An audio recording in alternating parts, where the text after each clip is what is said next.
All right, welcome tribe. Welcome to the Eskrima Podcast. This is episode 57, and we are going to cover being solution-oriented and limitless. If you haven't tuned in before, or you come and you found this after following all my social media, and you're part of the 820,000 followers I have online, I really appreciate you stopping by and paying attention to this format. If you're only following the podcast, you already know I started doing this originally in my car, and now I do it as I shave, because it's important for us to take time to slow down and to consider and to appreciate. Actually, that reminds me of every day, and I highly recommend that you do this as well. Every day I have several different notifications I put on my calendar. One of them is gratitude every day, and I pick 15 to 20 things on that list that I review every day. I don't get it every day necessarily, because sometimes I'm so busy I miss it, but in there are some really important people. Chief among them is, of course, my daughter. Everything about love I learned from having my daughter and being a father. I tell everyone that she's by far, and me being a father to her is by far one of the greatest achievements of my life, if not the greatest achievement of my life. And of course, my mother, whom everything about me that is kind, and most people don't know that part of me, but everything that is kind and respectful and considerate comes from my mother. And then of course, my father, whom was my teacher, and of course my father, my mentor, my friend. I used to speak to him every day, and we're coming up a week from now. Today's the 21st.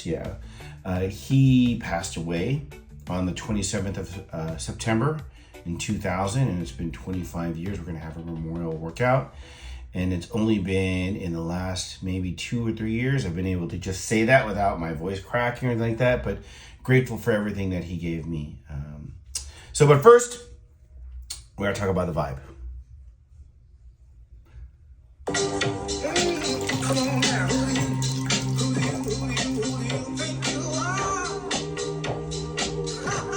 Oh my God, I saw this and I was like, this is the vibe for this week. Definitely got to be the thing that we play. I thought it was hilarious. There were several that I went with and was looking at, but like this one was the one that I think captures what we're looking for in terms of setting tone and vibe for the podcast. Super appreciative to have the opportunity to find something like this to share with you all. It's like every morning I need that coffee, and then I need that positive mental attitude that is just exuding off of this. It's just amazing. So yeah, definitely had to do it. So yeah, that's the vibe. Hope that you guys like that. The thing about this week's podcast is that we had, and I'm sorry, my arm is probably blocking you guys, but I need to turn the volume down on that. But the thing about this week's podcast is it's been a long week. And as some of you might know, it starts off on Mondays for me with Dumog. This week's Dumog, we covered mostly how to do fluid takedowns from our takedown system that we do. And I utilize Filipino martial arts takedowns, wrestling takedowns, silat takedowns, Brazilian jiu-jitsu takedowns, and Japanese jiu-jitsu takedowns a la Danzan-ryu and Kitsune-ryu Bujitsu. So I definitely like working on that material. I had a good time doing that. We were working on really utilizing a collar grab, as that is awesome. Like I learned initially jiu-jitsu in Danzan jiu-jitsu from Professor Sid Kufroth, and my main training partner was at the time Professor Hans Ingebretsen, who's one of my students and colleagues and friends. In fact, I sent him a message over the weekend because I was at a local steak place that we had gone to, and I sent him a picture of my cocktail. But I learned a lot about throwing from him and from Shihan Talabri, from Simone Shuttles, Sensei Steve Nichols. These are the people that I learned throwing from. And so a lot of it has to do with grabs. But the thing is, Professor, or rather I should say Master Jean-Jacques Machado, who was one of the first official instructors I was present for Brazilian Jiu-Jitsu at the behest of my Uncle Dan and my Aunt Paula. They're like, you're going to learn Brazilian Jiu-Jitsu. And I was like, I don't think I want to. And they're like, no, you really should. You need to have a rounded, training. And this is what we do at the International Martial Arts Association, stuff like that. And I had, after 13 years of my father being gone, I had gone to my uncle and I had seen him several times prior to that. And he was like, you got to come, you can train, don't worry about anything, he treats you like family, and he was really just, trying to be there for me, which how can you not appreciate that, right? I'd seen him at a seminar shortly after my father passed away, saw him on his 70th birthday, gave him this beautiful Chris as his birthday present. He did a cartwheel on his 70th birthday. Now, that's 19 years ago now, because he's 89 now, of course, but I learned a lot about throwing, and a lot of it has to do with grabbing, and Professor Jean-Jacques said that, you have to treat every grab like a punch. And so I was recently teaching in the last couple of weeks how hand fighting, which is for us, Cadena de Mano, it's all our hand trapping and everything else. You teach it in Jeet Kune Do if you're learning it from my Uncle Dan exclusively, as well as the Kali hand stuff. But it's that skill set. And that's why we start with the baseball bat grab, because it helps normalize that, because I have students that are only doing the grappling curriculum and they're not doing the normal Eskrima curriculum. And so I'm sneaking in some Eskrima because, I'm Inayan and I'm sneaky because that's what we do. But anyways, we worked on that baseball bat choke to a takedown, and then we started rolling from there, and then did some stuff from the knees as well. So that was fun. It was good to do and bring that in there. It's good for you to start to see, for those of my students that are actually still training, all the styles and systems. I mean, Eskrima means to fight and to skirmish. So if you're not learning all the different things, at least so that you can defend against it, then you're remiss in your skill set. I don't think you need to learn Brazilian Jiu-Jitsu. Don't get it twisted in order to be good at Eskrima. I don't think that, or be effective as a fighter, but it does help as far as stimuli is concerned. Although, like I'm saying, if you had to, just treat your empty hand skills like hand fighting in Brazilian Jiu-Jitsu. If they can't get a grab, it's going to at least limit, if not completely negate, their Jiu-Jitsu, right? So it's something to think about in terms of how we train and what we do and how it applies to different things. And we just enjoy it in the class. One of the things that we need to think about, I'm going to put the video in there, is from Jason Lamar, one of the influencers that I follow, who's a little bit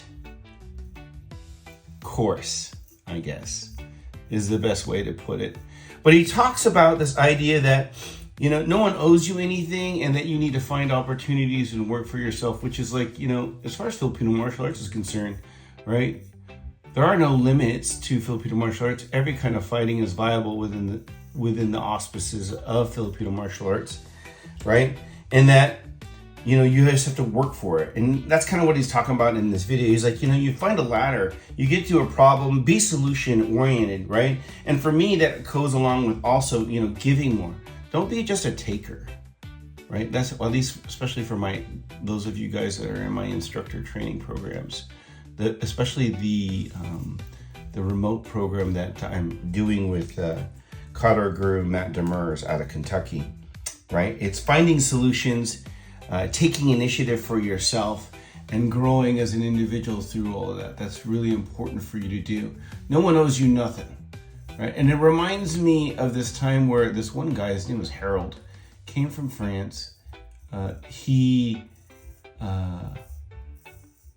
got all my dad's videos, and he may have attended a seminar or two as well, but he got all my dad's videos, trained every single thing that he could there as best he could. And then he came to the United States, and he did exhibition in front of my dad and some of the students, and some of us were required to do stuff with him. So I think there was a number of us. We did some techniques and drills and things with him as part of his evaluation. My dad very much believed that if you could perform the material regardless of how much time you spent with him. He believed in a meritocracy. A meritocracy is basically the idea that it has nothing to do with who your teacher was or what country you came from, or whether you were, fit enough or heavy enough or whatever. If you could do the actions that were required of you, if you could perform the tasks, whatever they were, and you could do all the things, then in all fairness, justice being one of the main elements of the Inayan Code of Conduct, he had to pass you, and he did, to his credit. Right? And so it's that kind of attitude that we value in the Inayan system of Eskrima. It's what we value in the Inayan training organization. Not the Inayan system of Eskrima is the only art or style or system of martial arts that my father taught outside of his Inayan training organization curriculum. And the Inayan training organization is the only organization that he was in charge of, bearing the name of his family, Inayan, and his system. And he had this very strict sense of the door is always open, you can always come in and you can test and try to become acknowledged, recognized, and led through, or I should say, taught how to do everything right. He believed in that kind of solution to students coming from afar, and then also, not limiting them just because they weren't from California. They didn't train every week here in California when he was teaching, So and that happened when he was living in, I guess that's South and East San Jose, Northeast San Jose. He had that, and this guy Harold came in and he tested essentially. And he passed. The limitation shouldn't be anything, at least at that level, have anything to do other than whether or not you can do it. It's like my Uncle Frank used to say about the times training in the late 70s when I first started in 79, but of course he started much before that. You'd go into the backyard and you'd look at all these people training. They'd all be wearing like jeans or maybe shorts. No one really had a uniform necessarily. Maybe they had a class shirt, maybe they didn't. And you either knew or you didn't know. And I think that's an important distinction. Which brings me to Tuesday's Eskrima class, right? And we just worked on simple defenses, and we worked on the alpha striking combination for a warm-up, which is the angle 1, angle 2, and a punch. And we did some empty hand limb destruction, things like that, which is important. You got to cover that stuff at least once in a while with the students. And I have students of so many different levels. I got students that have just started in the last 2 months. And I've got guys in there like Guru Justin and Guru Lauren and Guru Chris that have been with me in excess of 20 years.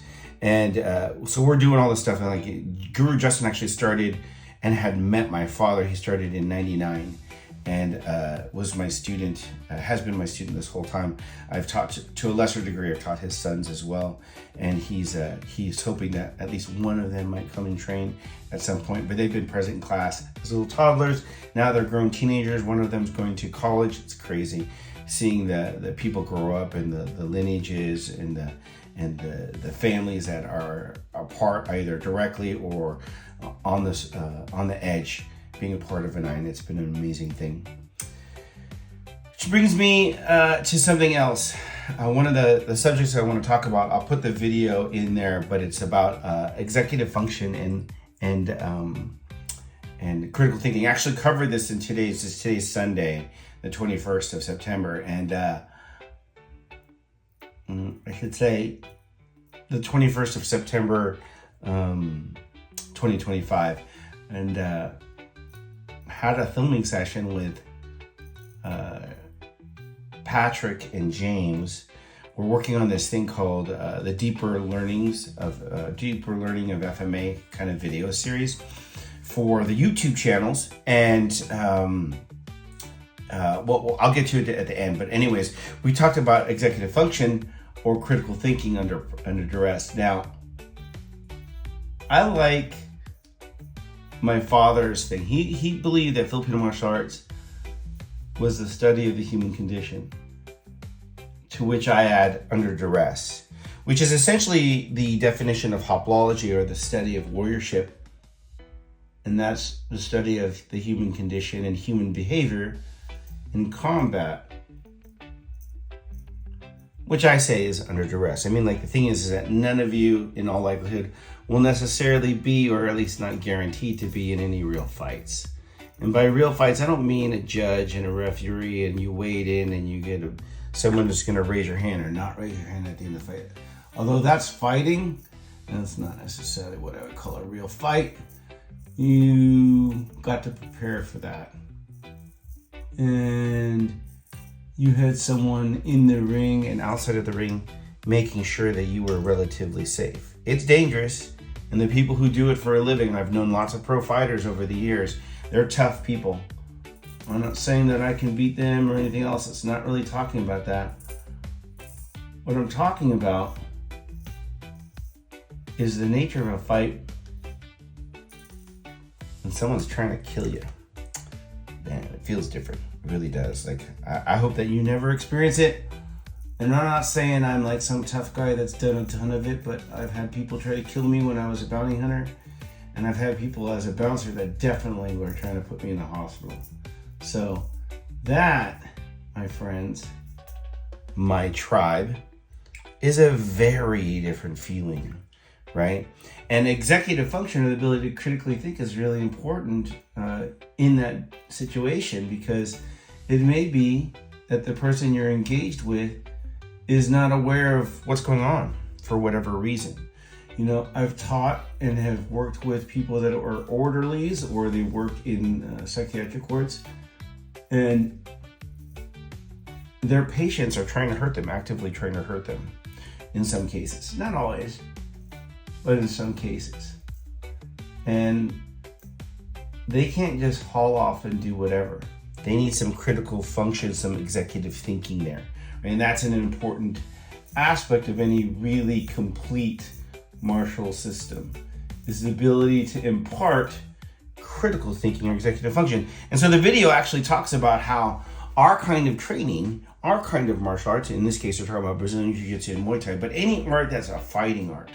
And Eskrima is a fighting art. If you, at least in the Inayan system of Eskrima, the Dog Brothers, another good tradition, the Sayat Kali guys, you can't be a person of any particular standing unless you fought at least a little bit. And in the case of Dog Brothers, it's pretty much just a fighting organization. So they bring some value in certain ways.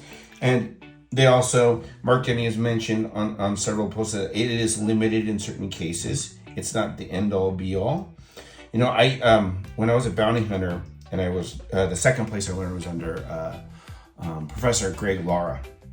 And he elevated me from blue belt to purple belt with master and Mundial winner, Professor Fritz and Pajal.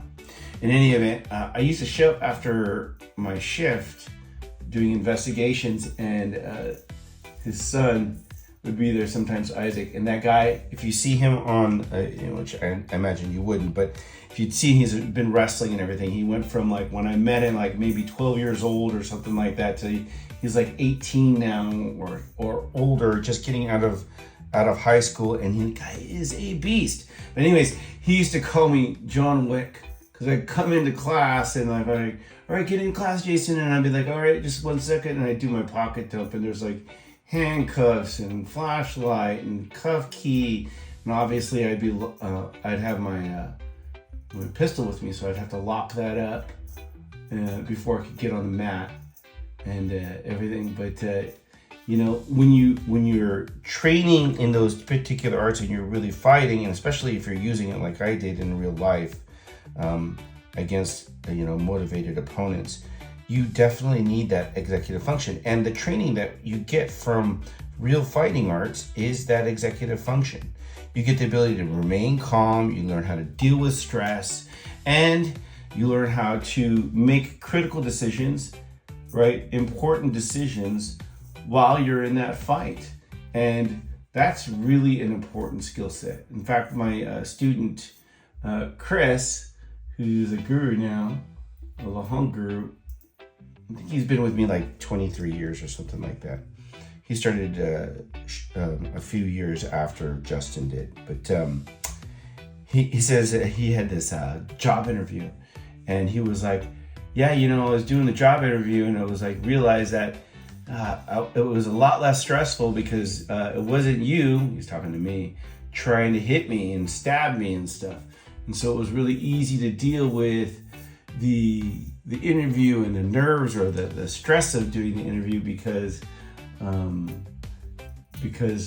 I could have that executive function. He didn't say it that way, but that's essentially what he's talking about. And I thought that was pretty damn cool that could contribute that way. Like, I've had students like Jacob who trained with me at Stanford University, but then for some reason he was doing something in Florida, and he dealt with a guy with a machete, and he used the Largo Mono concepts to defend himself and some others at the place of work where he was at, with a bar stool of all things, right? Because as any of you who've trained in the Stockton traditions, if not any of the other good traditions that are out there, you learn how to improvise your Eskrima to other tool sets. So in this case, he was able to adapt what I had taught him at Stanford to a guy attacking with a machete until the police could come. So that was great. I think that was great, and it required that executive function. So I hope that you guys enjoyed that video. It was pretty good. But hey, I'm bored. Let's take some risks. So this is Cody Sanchez. Take a quick look at this, right? She's going to talk about all kinds of things about like what it takes to be a professional person and to be a good at entrepreneurship. But what it comes down to, it wasn't grades.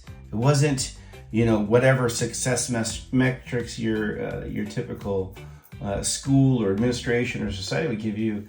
It was the ability to consider other paths, other solutions, right? And excel by taking risks. So I thought that was really interesting. Particular side note as far as today's podcast was concerned, because it was about solutions and becoming essentially limitless. That's what we're looking for, is to become better than we were yesterday, right? Martial arts is about you becoming better than you were yesterday. People want you to do well. I mean, this video here, this is Andrew Tate, right? It's like people want you to do well until you're doing better than them, right? So remember to stay on mission. And part of being limitless, part of having the solutions, is to understand that people are going to want to draw you back. They're going to want you to, your friends are going to want to go, why don't you go out anymore? Why don't you do this? And I've literally had that through my life over the years. I'm like, you're not doing this. When I refocused to my training, and now I know more than anything else after going through those different stages of life that you need to stay on mission. You need to stay focused. And people will draw you back. They'll see you lose weight. They'll be great until you're losing and you're getting more fit than they are, right? Some people will try to hold you back. Don't listen to them. You can appreciate them. They're still your friends, but stay on mission, right? This is also somewhat related to curating your circle, but if you want to maintain those relationships, stay on mission. That's what's going to get you to become limitless. You're going to be able to break the bonds of where you were and go to where you want to be. And that's really important. Don't waste your origin story. This is this other video that I have here. Like, it's really important for you to stay focused. I got to tell you, there are so many times where I could have been doing something else, wanted to do something else, but I never regretted a day of class that I went to. I was thankful. There were definitely days that I didn't want to go. And then when I went, I was like, man, I'm really glad that I went. I'm really, really glad that I went. So something for you to think about in terms of your training. On Wednesdays, we did some Dumog as well, but I don't know if I took any notes on the Wednesday Dumog. So I'll move on to the Thursday Eskrima was KDM variations. Mostly we work on foundation 1, so that's parry check, and we added, elbowing, arm breaking, and some takedowns and some striking. And then of course we work the Serrada basics. You can't forget your basics. My dad used to always say, basics are like brushing your teeth. You should do it twice a day. So it's important for you to do that. Saturday, we did Eskrima as well, and we had Dumog. The Eskrima was Sinawalian reactive knife. I had a new student come in. So it was interesting. A brand new student, he's trying out the class. I don't know if he wanted self-defense exclusively or if he wanted Filipino martial arts exclusively, but there he was in class. And I have a number of students that are getting ready for training evaluations, and they needed to know reactive knife defense. So we got to apply that to all the different kind of training that we do, and we made sure that they learn how to do it reflexively through patterns and structure, but also we did some of the blind training, which starts with turning a blind corner, exercises that simulate that. So you have to see what's happening and then make a decision really quick before it's too late. And so that was one of the really important things that we worked on this weekend for Serrada, or rather I should say for reactive knife defense on Saturday. And I really enjoy working on that curriculum. My dad wrote the reactive knife curriculum after writing the spontaneous knife defense curriculum in the 80s and 90s, the early 90s. And so he was one of the few people that was able to get a self-defense program for law enforcement that would allow them to easily teach it, learn it, use it, and it saved lots of people's lives, including some of my own students, like I mentioned over class on, I think it was actually that evening, I had a student of mine, actually a student of a student of Mastery Guru Sam Avatov in Kansas. And the guy was a state trooper, and he was doing a field interview, and he did the traffic stop, and the guy goes and goes, let me get my ID or something like that. And he went to go reach in, and then he turned around and he had a knife in his hand, and he tried to stab the state trooper. And while the state trooper did get cut, he's like, it was minor, relatively speaking. And the most important thing he said was I got to go home to my family because of what you taught me. And that's because of what my dad taught me and the experiences that he had working with the different law enforcement organizations to develop the knife program that we now call reactive knife defense. So that was pretty awesome. The training for Dumog, what we did was we did Majapahit Silat to Labai takedown, working on triangle chokes. And we related that from Silat and Judo to Brazilian Jiu-Jitsu and catch wrestling. So that was super fun class, had a lot of fun there. We finally, yesterday or today, I should say, we did the Sunday filming. And we finally finished this whole deeper lessons in Filipino martial arts series that we're trying to work on.